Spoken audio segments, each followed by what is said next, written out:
오늘은 성령 강림 주일입니다. 여러분, 성령의 의미는 거룩한 영이라고는 의미를 갖고 있죠. 거룩한 영, 영어로는 홀리 스피릿이라고 합니다. 성령님은 삼위일체 하나님 중에 한 분이기도 하시죠. 인격이십니다. 작년에 성령 강림 주일 때 제가 설교하면서 로이드 존스 목사님께서 삼위일체에 대해서 설명하신 내용을 잠깐 보여드렸었는데 다시 한번 보겠습니다. 삼위일체에 대해서 로이드 존스 목사님은 이렇게 설명을 하십니다. 하나님께서 한 분이시라는 것은 너무나 분명한 사실입니다. 우리가 믿는 하나님이 삼위를 가지신 삼위일체 하나님이라는 것 또한 분명한 사실입니다. 사람들이 갖가지 예화를 들어서 설명하려고 하지만 어느 예화나 설명도 적절하거나 완벽하지 않습니다. 삼위일체는 우리의 이성을 넘어서는 것입니다. 아무도 삼위일체를 이해할 수 없습니다. 우리는 단지 성경으로 나와 엎드려 그 권위를 인정해야 할 뿐 이해할 수는 없습니다. 여러분, 로이드 존스 목사님께서 말씀하신 것처럼 우리가 삼위일체에 대해서 완벽하게 설명하거나 어떻게 수학 공식처럼 이것을 만들어 볼 수는 없습니다. 그렇죠? 그럼에도 불구하고 하나님께서는 삼위일체 하나님이십니다. 이 사실 하나는 분명한 것이죠. 이 삼위일체 하나님에 대해서 또 성령님에 대해서 성경은 처음부터 말씀하고 있는데요. 창세기 1장 2절에 보면 이렇게 되어 있습니다. 태초에 하나님이 천지를 창조하시니라. 여러분, 1절에 대초에 하나님이 천지를 창조하시니라라고 했을 때 그것은 삼위일체 하나님을 가리키죠. 하나님 그리고 예수님, 성령님, 그 삼위의 하나님이 천지를 창조하셨다라고 말씀하고 있습니다. 자, 2절에 보면 땅이 혼돈하고 공허하며 흑암 및 깊음 위에 있고 하나님의 영은 수면 위에 운행하시니라. 여기서 말한 하나님의 영은 성령을 가리키는 말씀입니다. 성경에 보면 이 성령님에 대해서 좀 여러 개의 표현을 사용하고 있죠. 성령이라고 표현도 하고 또 하나님의 영, 그리스도의 영, 여호와의 영 또는 보혜사, 진리의 영 이런 표현들을 사용하고 있습니다. 그 모두가 성령이라고 하는 것을 여러분 기억하면서 성경을 읽어 나가시기 바랍니다. 예수님께서 제자들에게 성령님에 대해서 이렇게 말씀을 하셨는데요. 요한복음 14장 16절과 17절 보겠습니다. 내가 아버지께 구하겠으니 그가 또 다른 보혜사를 너희에게 주사 영원토록 너희와 함께 있게 하리니 그는 진리의 영이라. 세상은 능히 그를 받지 못하나니 이는 그를 보지도 못하고 알지도 못함이라. 그러나 너희는 그를 아나니 그는 너희와 함께 거하시며 또 너희 속에 계시겠음이라. 자, 여기서 이제 나오는 이제 16절에 나오는 또 다른 보혜사 그리고 17절에 나오는 진리의 영 모두 성령을 가리키는 단어입니다. 이 보혜사라고 하는 단어는 헬라어로 파라클레토스라고 하는 단어인데요.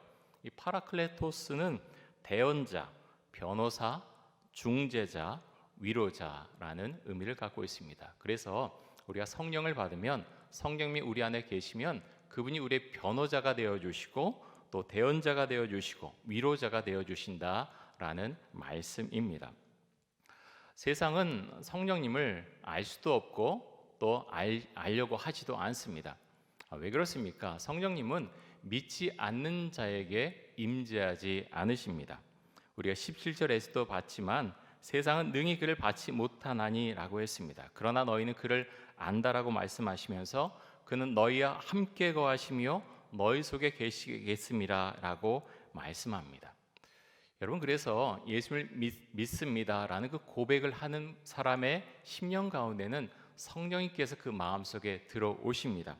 예수님께서 내가 떠나가면 성령님께서 너희 안에 거하실 것이다 말씀하셨고 그대로 모든 것이 이루어졌습니다. 부활하신 예수님께서 제자들에게 이렇게 말씀을 하십니다. 사도행전 1장 5절 한번 보겠습니다. 이렇게 말씀합니다. 요한은 물로 세례를 베풀었으나 너희는 몇 날이 못되어 성령으로 세례를 받으리라 하셨느니라. 성령으로 세례를 받는다라고 받을 것이라라고 예수님께서 말씀하셨죠. 그래서 이제 신학자들 중에 그런 논란도 있어요. 성령 세례가 있느냐 없느냐. 근데 성경은 성령으로 세례를 받을 것이다. 예수님께서 분명히 말씀을 하셨습니다. R.A. 토레이 박사가 지은 성령 세례라는 책에 보면 성령 세례에 대해서 이렇게 설명을 하고 있습니다. 성령의 세례는 하나님의 영이 믿는 자에게 임하시어 그 사람의 모든 기능을 주장하시며 또한 그에게 특별한 은사를 주시어서 그로 하여금 하나님께로부터 맡은 바 그의 직분을 감당케 하는 힘을 주시는 능력의 원천이다. 좀 이제 길어지니까 신학자들이 이렇게 좀 말을 길게 합니다.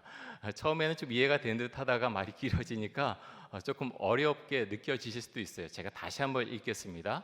성령의 세례는 하나님의 영이, 성령이죠, 믿는 자에게 임하시어 그 사람의 모든 기능을 주장하시며 또한 그에게 특별한 은사를 주시어서 그로 하여금 하나님께로부터 맡은 바 그의 직분을 감당케 하는 힘을 주시는 능력의 원천이다. 그래서 여러분, 우리가 주의 일을 한다고 하는데 우리가 그 일을 할 때는 성령께서 우리 안에 임재하셔서 은혜 주셔서 그 일을 감당케 하신다. 그것을 지금 설명하고 있는 것이죠. 또 성령 세례는 여러 번 있는 게 아니고요. 성경에 의하면 성령 세례는 예수님을 나의 주인으로 모실 때 가장 처음에 임한 그 성령의 역사, 그것을 가리켜서 성령 세례라고 부른다고 하는 것을 알 수가 있습니다. 그 위에 성령께서 우리와 함께 살고 그렇게 은혜를 나누며 살아갈 때는 성령 충만의 은혜가 우리 안에 있다라고 우리는 말하는 거죠. 여러분 좀 구분을 하시겠죠? 성령 세례는 우리가 예수님을 나의 구원자로 고백하고 예수님을 나의 주인으로 모시고 살 때 성령 세례를 처음으로 받는 것이고, 그 이외에는 성령 충만의 은혜 가운데서 우리가 살아간다고 하는 것입니다. 그래서 예수님께서도 제자들에게 이렇게 말씀하셨는데요. 사도행전 1장 8절입니다. 유명한 말씀이죠. 우리 같이 한번 읽습니다. 오직 성령이 너희에게 임하시면 너희가 권능을 받고 예루살렘과 온 유대와 사마리아와 땅끝까지 이르러 내 증인이 되리라 하시니라. 여러분, 여기서 성령이 너에게 임하시면이라고 할 때 이것이 바로 성령 세례를 가리키는 것이죠. 성령께서 너에게 가장 먼저 임하실 때, 성령 세례가 임하면 너희가 어떻게 된다고요? 너희가 권능을 받고. 근데 어떤 권능입니까? 예수님의 증인이 되는 권능을 너희가 받을 것이다. 성령을 받으면, 성령 세례를 받으면 너희가 예수님이 구원자라고 하는 그것을 전하는 권능을 너희가 받게 될 것이다. 예수님께서 말씀하셨습니다. 여러분, 그래서 예수님의 제자들과 예수님을 믿는 사람들이 기도하는 중에 성령 세례를 받게 되죠. 그들이 방언하게 해달라고 막 기도했던 게 아니에요. 성령이 임하게 해달라고 기도했는데 성령님께서 방언의 그 은사를, 방언을 주신 것이죠. 성령 세례를 받은 베드로가 오순절에 예루살렘에 모인 사람들에게 설교를 하는데요. 그 중에 아주 중요한 이야기를 합니다. 사도행전 2장 37절과 38절입니다. 이렇게 말하죠. 그들이 이 말을 듣고, 이제 베드로가 설교한 내용이죠. 마음에 찔려 베드로와 다른 사도들에게 물어 이르되 형제들아 우리가 어찌할꼬 하거늘. 베드로가 이르되 너희가 회개하여 각각 예수 그리스도의 이름으로 세례를 받고 죄의 사함을 받으라. 그리하면 성령의 선물을 받으리니. 여러분, 어떻게 성령 세례를 받느냐? 베드로가 아주 중요한 이야기를 했습니다. 사람들이 베드로의 설교를 듣고서 그럼 우리가 어떻게 하면 좋겠습니까? 라고 물었지요. 그랬더니 베드로가 이렇게 대답합니다. 너희가 회개하여. 그래서 여러분, 성령을 받기 위한, 성령 세례를 받기 위한 가장 첫 번째가 무엇인가요? 회개하라는 겁니다. 회개는요, 주의 마음으로, 잠깐 계속 비춰주십시오. 주의 마음으로 우리를 완전히 바꾸는 것입니다. 너희가 회개하여 각각 예수 그리스도의 이름으로 세례를 받고 죄 사함을 받으라. 그리하면 성령의 선물을 받으리니. 이 성령의 선물이 바로 성령 세례를 의미하는 말씀입니다.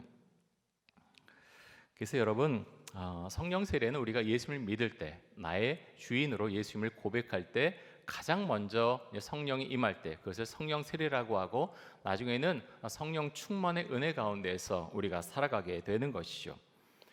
유기성 목사님께서 쓰신 예수님의 사람이라고 하는 제자훈련 교재에 보면 회개에 대해서 이렇게 설명을 하고 있습니다. 많은 그리스도인들이 신앙생활을 하면 할수록 오히려 은혜와 감격을 잃어버립니다. 왜 그들에게 십자가의 감격이 없을까요? 많은 시간이 흘렀기 때문일까요? 아닙니다. 회개의 삶이 없기 때문입니다. 회개는 죄를 이기는 능력이고 은혜와 복을 회복하는 능력입니다. 진정한 회개는 죄만 바라보고 하는 회개가 아니라 살아계신 예수님을 바라보고 하는 회개여야 합니다. 저도 목회하면서 저에게 그렇게 말씀하신 분들 참 많이 만났습니다. 목사님, 예전에는 제가 성령 충만하고 은혜도 많이 받고 감격이 많았는데 그런 게 다 사라졌어요 라고 말씀하신 분들 많이 뵀습니다. 네, 유기성 목사님 그렇게 말씀하세요. 그렇게 감격이 사라진 이유가 무엇인가 하면 회개의 삶이 없기 때문이다. 다시 말해서 회개 기도하지 않는다는 거죠. 여러분 중에 혹시 어떤 감격이 사라진 분이 계십니까? 그럼 한번 생각해 보십시오. 나는 회개 기도하고 있는가?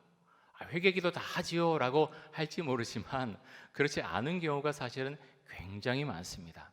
하나님께서 말씀하시고 그 점에도 회개하라 그러는데 버티는 거예요. 그거 아니에요. 그거 아니에요 라고 하면서 내 자아가 막 살아서 막 그렇게 진행할 때가 굉장히 많다는 거죠. 그래서 순종하지 못할 때는 간증거리도 사실은 없는 거죠. 왜냐하면 내가 하고 싶은 대로 막 열심을 내서 막 했기 때문에 사실은 별로 간증거리가 없는 거예요. 성령께서 내 마음에 역사하셔서 이렇게 나의 삶을 인도하셨다라는 간증거리가 생겨날 수가 없는 거죠. 그래서 여러분, 주님께서 여러분에게 회개하라고 말씀하신다면 그 말씀에 순종해서 주님 어떤 회개를 해야 되겠습니까? 주 앞에 기도하실 수 있기를 바랍니다. 오늘 우리가 성경 본문으로 시편 51편 말씀을 읽었습니다. 시편 51편 말씀은 다윗이 쓴 시편 말씀이고 성경에 나오는 이 참회시 가운데 가장 유명한 참회시이기도 합니다. 시편 51편 표제어에 보면 이렇게 되어 있죠. 다윗이 밧세바와 동침한 후 선지자 나단이 그에게 왔을 때, 잘 보십시오. 다윗이 밧세바와 동침한 후 선지자 나단이 그에게 왔을 때 지은 시편이 그 회개 시편이 시편 51편 말씀입니다. 우리는 회개할 일이 있으면 당연히 하나님께서 알게 해주겠지라고 생각할 수 있습니다. 그런데 다윗을 보면서 그렇지 않다는 것을 알게 됩니다. 다윗은 하나님을 잘 믿는 사람이었죠. 그런데 마귀가 사탄이 그의 마음에 들어와서 요동치기 시작했을 때 그는 회개 기도하지 않습니다. 죄라는 것도 전혀 생각하지 못하지요. 밧세바 동침한 이후에 그의 마음은 사탄이 주는 생각으로 계속해서 요동치기 시작합니다.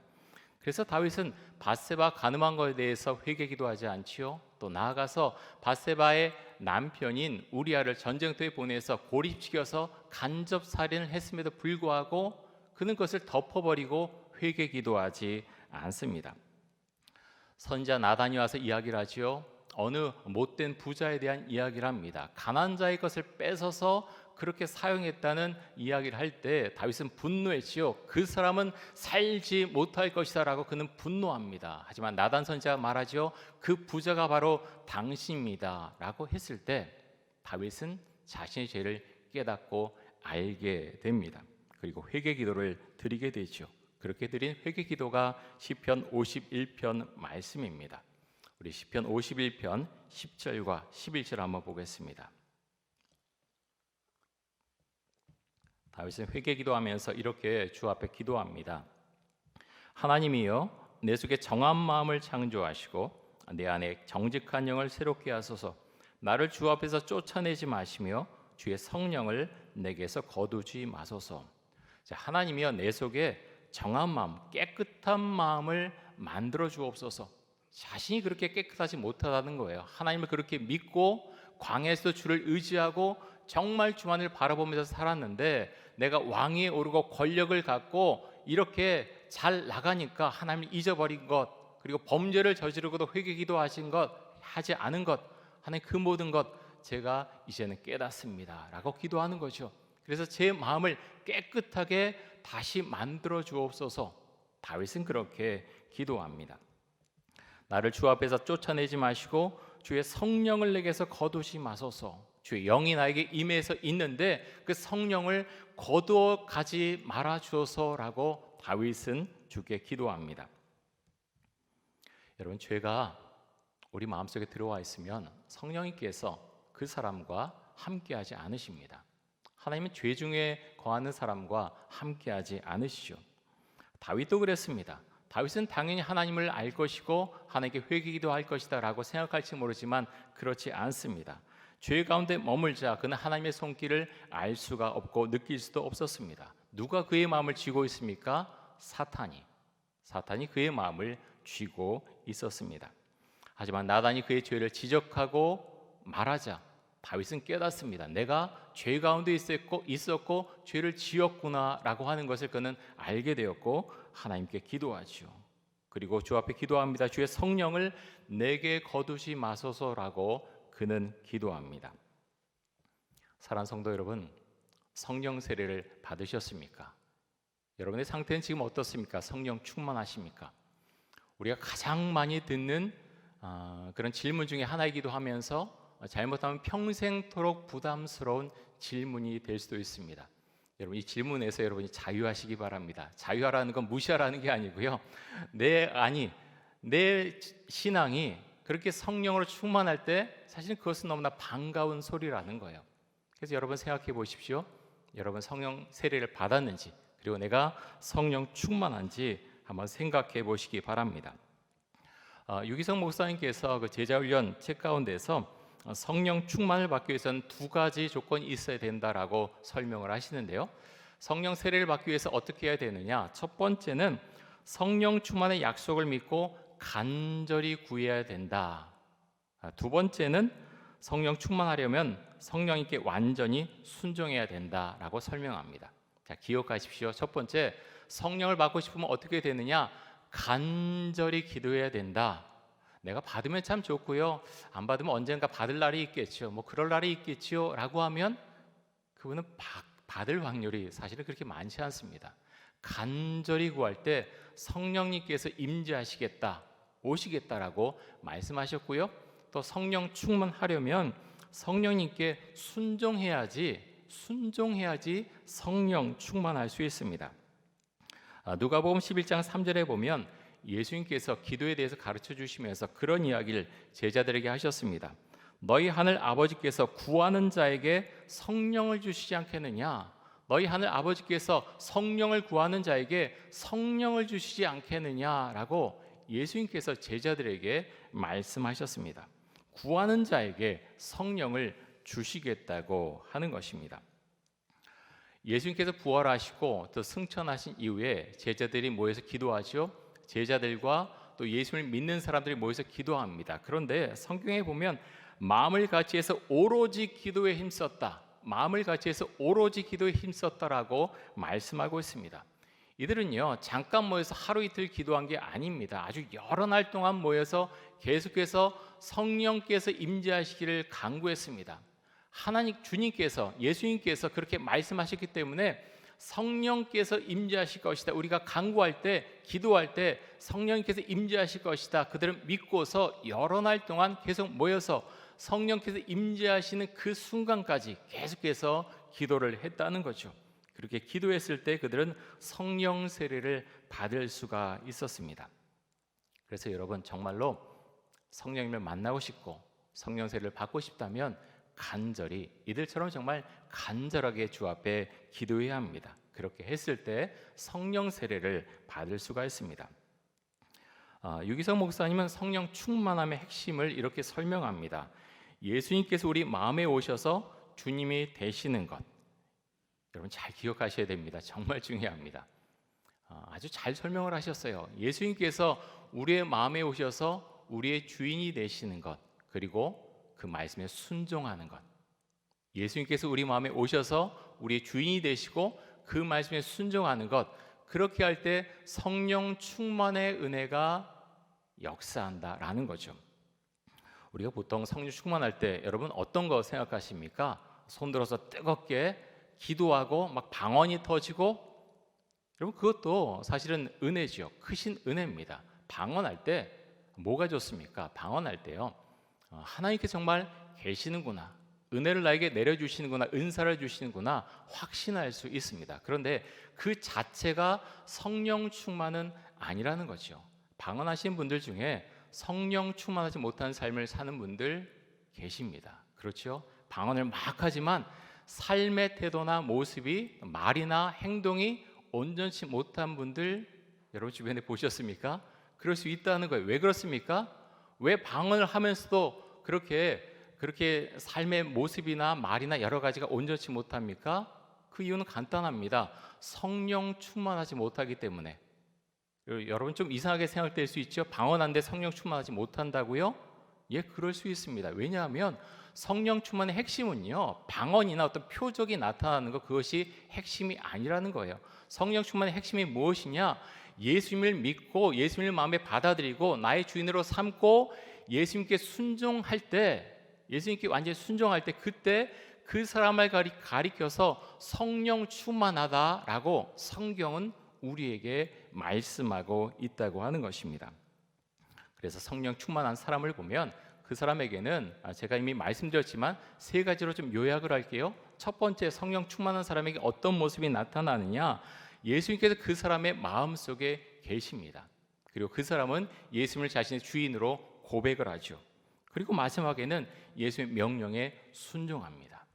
세 가지가 있을 때 우리는 성령 충만하다라고 말하죠. 예수님을 나의 주인으로 모시고 그 말씀에 순종해 나갈 때 그 사람이 성령 충만한 삶을 살아가게 됩니다. 예수님께서 주시는 명령이라고 하는 것, 우리는 그것을 어떻게 알 수가 있습니까? 사실 대부분의 명령은 성경에 이미 나와 있습니다. 예수님의 명령이 아닌 사탄이 우리에게 말하는 것이라면 성령님께서 우리의 마음을 불편하게 만드십니다. 그리고 기도가 막히게 되겠죠. 여러분이 어떤 죄를 짓고 기도하려고 할 때 기도가 잘 터져 나오십니까?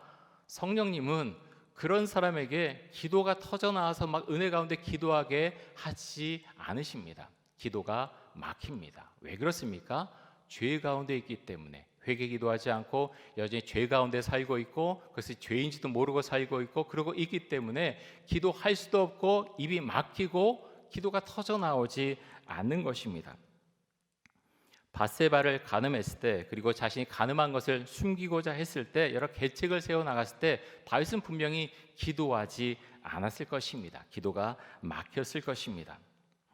그런 온전치 못한 생각 주시는 분은 성령님께서 그렇게 하신 것이 아니라 사탄이 다윗의 마음에 들어가서 그의 마음을 요동시켰기 때문에 그는 기도하지 못했을 것입니다. 그런데 죄를 깨닫게 되자 다윗의 마음이 달라집니다. 그는 기도하기 시작합니다. 시편 51편 3절에 보면 다윗은 난 내 죄가를 안다. 제가 어떤 죄를 지었는지 저는 압니다라고 그는 고백하고 있습니다. 그런데 여러분, 선지자 나단을 통해서 자신의 죄에 대해서 지적받고 그것을 듣기 전에는 다윗은 자신이 죄를 지은지 잘 몰랐습니다. 다 덮어버렸지요. 자신이 간음한 것, 그 밧세바의 남편을 죽인 것 아무도 몰랐습니다. 다 덮어버렸습니다. 그런데 그런 것이 아니었죠. 나단을 통해서 자신의 죄에 대한 이야기를 들었을 때 하나님이 알고 계시는구나 하는 것을 그는 깨달았습니다. 하나님이 나를 보고 계시는구나, 하나님 앞에서 내가 죄를 지었구나 하는 것을 그는 알게 되었습니다. 그래서 그는 기도하기 시작하죠. 회개 기도합니다. 여러분, 다윗의 강점이 무엇입니까? 하나님께서 자신의 죄에 대해서 말씀하실 때 그는 도망가지 않고 하나님 앞에 엎드렸습니다. 그리고 기도했습니다. 하나님, 저를 용서해 주십시오. 저를 다시 살려주십시오라고 다윗은 기도했습니다. 그런데 여러분, 모든 사람이 그렇지 않습니다. 모든 사람이 하나님께서 말씀하실 때 그 말씀을 받아들이는 것이 아니죠. 이스라엘의 초대왕 사울이 대표적인 사람이지 않습니까? 하나님께서 선지자 사무엘을 통해서 내가 그렇게 하지 말라라고 말씀하시는데 그는 듣지 않았습니다. 귀를 막았지요. 자아가 살아서 자기가 하고 싶은 대로 다 하며 살다가 멸망의 길을 그는 걸어갔습니다. 하지만 다윗은 그렇게 하지 않았습니다. 하나님의 말씀을 받아들였고 자신의 죄를 고백하고 주 앞에 나아갔습니다. 시편 51편 17절 말씀 보겠습니다. 우리 이 말씀 같이 한번 읽겠습니다. 하나님께서 구하시는 제사는 상한 심령이라. 하나님이여 상하고 통회하는 마음을 주께서 멸시하지 아니하시리이다. 다윗은 이렇게 고백합니다. 제사를 이제 하나님께 드리지 않겠다 앞에 그게 나오는데 드리지 않겠다는 그 말만 우리가 떼어서 봐서는 안 됩니다. 예배 드리지 않는구나, 제사하지 않는구나, 그게 아니라 그 전에 선행돼야 될 게 있는데 상한 심령, 주 앞에 깨어진 심령, 온전치 못한 심령, 죄를 회개하는 심령, 그 심령을 가지고 주 앞에 나와서 예배 드리는 것, 그것을 주님께서 원하신다고 하는 것을 다윗은 고백하고 있습니다. 그래서 여러분, 하나님 우리가 깨어진 마음, 그 죄를 회개하는 마음, 그 마음을 가지고 드리는 그 예배, 그 기도를 기뻐 받아주시는 분이십니다. 기도의 문이 막힌 분이 계십니까? 그렇다면 회개 기도하십시오. 다른 방법은 없습니다. 뭔가 막혀 있다는 겁니다. 죄의 문제 때문에 막혀 있기 때문에 기도의 문이 터지지가 않는 것이죠. 여러분, 우리는 인생에 많은 문제를 가지고 살아갑니다. 경제적인 어려움, 또 배우자로 인한 어려움, 또 자녀들로 인한 어려움, 또 인간관계의 어려움, 수많은 어려움들이 우리의 삶 가운데 계속해서 나타납니다. 그런데 여러분, 이런 모든 어려움을 풀 수 있는 열쇠는 결국 하나님께 있습니다. 우리의 힘으로 다 풀어가려고 참 노력하지만 풀어지지 않을 때가 얼마나 많은지 모릅니다. 사랑하는 성도 여러분, 예수님께서 여러분의 마음에 계십니까? 성령께서 여러분의 마음에 계십니까? 하나님 앞에 간절히 기도할 수 있기 원합니다.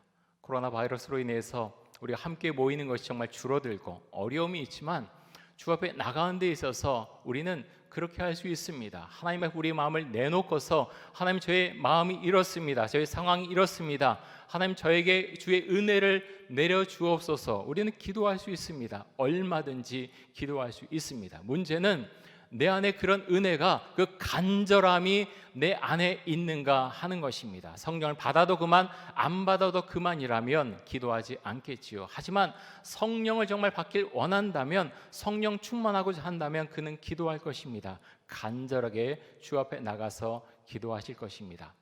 사랑하는 성도 여러분, 주의 은혜 가운데 살아가시는 은혜가 있길 바랍니다. 성령 충만하시고요, 주님은 우리를 그렇게 가려서 받지 않으십니다. 내가 어떤 상황에 있던 시간에 주 앞에 간절한 마음으로 나가서 우리의 죄를 회개하고 간절히 성령께서 임재하시기를 구할 때 성령께서 임재하실 것이고, 정말 주의 말씀에 순종하고자 하는 마음, 그 고백을 하며 우리의 마음을 변화시켜 나갈 때 주님께서 우리의 마음을 이끌어 주시고 성령께서 임재하셔서 우리의 삶을 인도해 주실 것입니다. 그런 은혜 가운데 살아가는 여러분과 제가 될 수 있기를 간절히 원합니다. 우리 함께 기도하겠습니다. 이 시간 기도할 때 회개 기도하게 하여 주옵소서. 성령 세례를 받게 하여 주옵소서. 성령 충만한 삶을 살게 하여 주옵소서. 우리 함께 기도하겠습니다.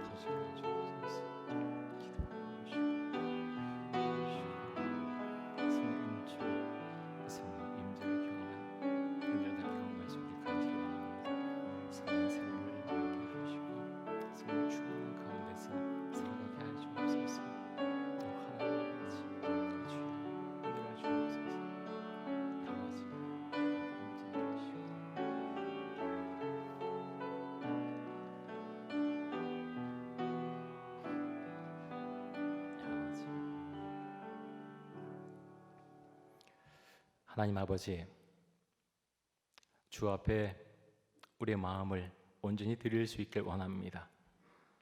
우리가 살아가는 동안에 많은 죄를 짓게 되는데 그 죄를 주 앞에 드러내놓고 회개 기도할 수 있길 원합니다. 기도의 문이 터지게 해주시고 하나님 나아가서 성령 세례를 받게 해주시고 성령 충만한 삶을 살아갈 수 있기를 간절히 원합니다. 예수님을 우리의 마음에 받아들이고 예수님을 나의 주인으로 고백하며 주께 주신 말씀에 온전히 순종할 수 있게 하여 주옵소서.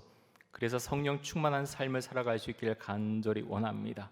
우리 개인의 삶에, 가정 안에, 그리고 우리 이촌동 교회 가운데 성령 충만의 은혜가 임재하도록 해주시고 그 가운데 성령께서 이끌어 주시는 길을 우리가 함께 감사하며 주를 찬양하며 함께 나아갈 수 있도록 하여 주옵소서. 예수 그리스도의 이름으로 기도드립니다. 아멘.